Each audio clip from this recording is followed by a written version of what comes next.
Japan ভিসার সুবর্ণ সুযোগ। এই যে দেখেন আজকের ডেট, আজকে কি? আসসালামু আলাইকুম।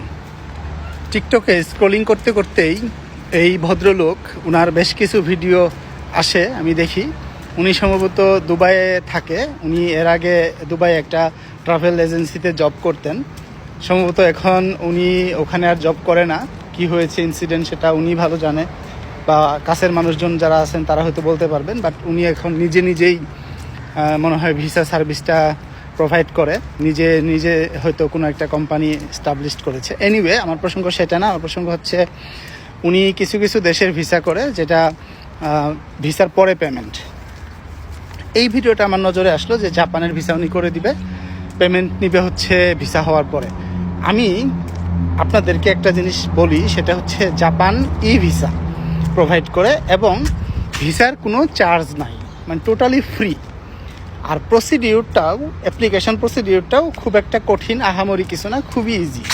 যারা টুকটাক বেসিক কম্পিউটারে মাউস কিবোর্ড একটু গুতাগুতি করতে পারেন, আই থিঙ্ক তারাই এটা অ্যাপ্লাই করতে পারবেন, এবং আপনার ডকুমেন্টেশন সব কিছু ঠিকঠাক থাকলে ইজিলি ভিসাটা পাবেন। যেহেতু ভিসা নিয়ে কথা বললাম, সেহেতু আমি আরও কিছু কথা বলি। সেটা হচ্ছে, আপনারা অনেক ভিডিওতে দেখেন, অনেক ভিডিও, এই বিশেষ করে ভিসা রিলেটেড ভিডিওগুলোতে প্রচুর কমেন্টস করেন, ভাই আমি যেতে পারবো কিনা, ভাই কী লাগবে। আমি আপনাদেরকে একটা জিনিস একটু গাইড করি। সেটা হচ্ছে, যে কোনো দেশের ভিসাই হোক না কেন, আপনি কোন দেশে যেতে চান, কি পারপাজে যেতে চান, আপনার পারপাসটা যদি সঠিক থাকে তাহলে আপনার ভিসা হওয়ার সম্ভাবনাটা 99%। যদি আপনার পারপাসটা ভ্যালিড থাকে। ধরেন আপনি মালয়েশিয়াতে থাকেন, মালয়েশিয়াতে আপনি ছোটোখাটো একটা কাজ করেন, আপনার মান্থলি স্যালারি 5,000 রিঙ্গিতেরও কম, আপনি এর আগে কোথাও ট্রাভেলও করেন নাই, হঠাৎ করে আপনি ইউরোপ, আমেরিকা, অস্ট্রেলিয়া, কানাডা যেতে চান। আপনার পারপাস কি? আপনি তো ভিজিট ভিসা নেবেন। আপনি কি ভিজিট করাটাই আপনার মেইন পারপাস? আপনি নিজেকে জিজ্ঞাসা করেন। যদি সেটাই আপনার সত্যিকারের পারপাস হয়ে থাকে, তাহলে কিন্তু হঠাৎ করে আপনি অস্ট্রেলিয়া কেন, এর আগে থাইল্যান্ড, সিঙ্গাপুর, আরও 2-4-5টা দেশ তো ট্রাভেল করার একটা হিস্ট্রি থাকবে। যদি আপনার থেকে থাকে, তাহলে আপনার কিন্তু ভিসা হওয়ার সম্ভাবনা থাকে।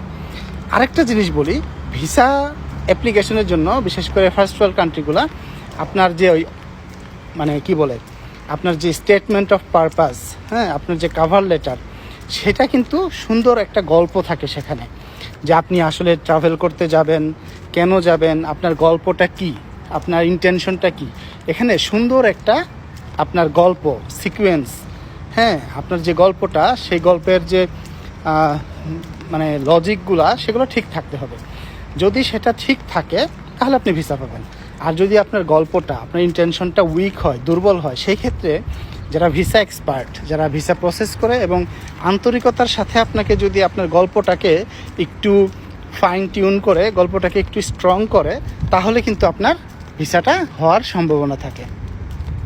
কিন্তু কোনো স্ট্রং গল্প ছাড়া, কোনো স্ট্রং স্টেটমেন্ট অফ পারপাস ছাড়া আপনার যদি ফার্স্ট ওয়ার্ল্ড কান্ট্রি ভিসা করতে যান, আপনার ব্যাংক ব্যালেন্স থাকতে হবে, আপনার ট্রাভেল হিস্ট্রি থাকতে হবে, আপনার ভালো একটা জব থাকতে হবে, আপনি যে ফার্স্ট ওয়ার্ল্ড কান্ট্রিগুলোতে যাবেন, আপনার বেসিক কমিউনিকেশন, ইংলিশটা বেসিক লেভেলেরটা অ্যাটলিস্ট থাকতে হবে।